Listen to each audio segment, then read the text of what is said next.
اس کشیدگی کے بعد اگر افغان رجیم جو ہے وہ غیر روایتی جنگ یا گریلا جنگ اختیار کرتا ہے تو اس کے لیے مستقبل میں پاکستان کے لیے مسائل بڑھیں گے۔ پاکستان اور افغانستان کے درمیان جاری حالیہ کشیدگی زور پکڑتی جا رہی ہے۔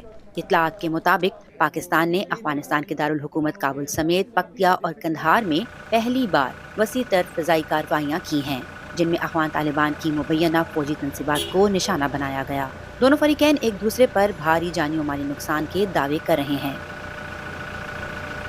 افغان حکومت کو جو اس وقت وہاں پر غیر قانونی طور پہ جو قابض حکومت ہے ان کو سوچنا چاہیے کہ جب ہم پاکستان پہ حملہ کر رہے ہیں تو اس وقت آلریڈی تقریباً 15 لاکھ سے زیادہ افغانی اب بھی پاکستان میں موجود ہے، تو ان کا کیا بنے گا؟ یہ تو ان کو سوچنا چاہیے تھا، لیکن اس کے باوجود ہم اس کے لیے کوئی منفی جذبات نہیں رکھتے ہیں، صرف یہ کہتے ہیں کہ ان کو بہت عزت کے ساتھ اور فوری طور پہ اپنے ملک چلے جانا چاہیے۔ یہ عالمی اداروں کی بھی ذمہ داری ہے کہ وہ یہ ذمہ داری اٹھائے اور یہ افغان جتنے بھی لوگ یہاں پر مقیم ہیں ان کو واپس افغانستان بھیجے، تاکہ یہاں پر جو امن و امان کا مسئلہ ہے اس پہ آسانی کے ساتھ قابو پایا جا سکے۔ خطے کے اتحادی ممالک نے فریقین سے فوری جنگ بندی کا مطالبہ کیا ہے، جبکہ سعودی عرب، قطر اور ایران کے وزرائے خارجہ نے ثالثی کی پیشکش بھی کر دی ہے، تاہم اب تک اس سلسلے میں کسی پیش رفت کا کوئی اشارہ نہیں ملا۔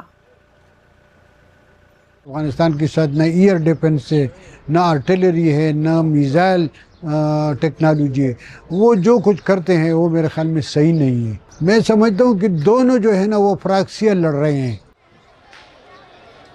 سوال یہ ہے کہ یہ تازہ کشیدگی کی لہر کیا رخ اختیار کر سکتی ہے اور اس کے دونوں ممالک کے استحکام اور خطے کی صورتحال پر کیا اثرات پڑ سکتے ہیں۔ اسلام آباد کا الزام ہے کہ افغان طالبان کالعدم تحریک طالبان پاکستان، بلوچ لبریشن آرمی، داعش جیسے گروہوں کو پنپنے کا موقع دے رہے ہیں، تاہم طالبان اس الزام کو یکسر مسترد کرتے ہیں۔ اسی تناظر میں سرحدی علاقوں کے باسیوں اور پاکستان میں مقیم افغان مہاجرین میں بھی شدید تشویش کی لہر دوڑ گئی ہے، اور ہر کوئی یہی پوچھتا نظر آتا ہے کہ آگے کیا ہونے والا ہے۔ ہم عورتیں یہاں بے بسی کی حالت میں بیٹھی ہیں، اپنے پرائے رشتہ دار کب تک ہمیں پناہ دیں گے؟ ہمارے بڑوں کو حالات سنبھالنے چاہیے اور صلح کی راہ نکالنا چاہیے۔ سرحد بھی کافی عرصے سے بند ہے۔ اب ہم سوچ رہے ہیں کہ پشاور کی طرف چلے جائیں اور خود کو محفوظ بنائیں۔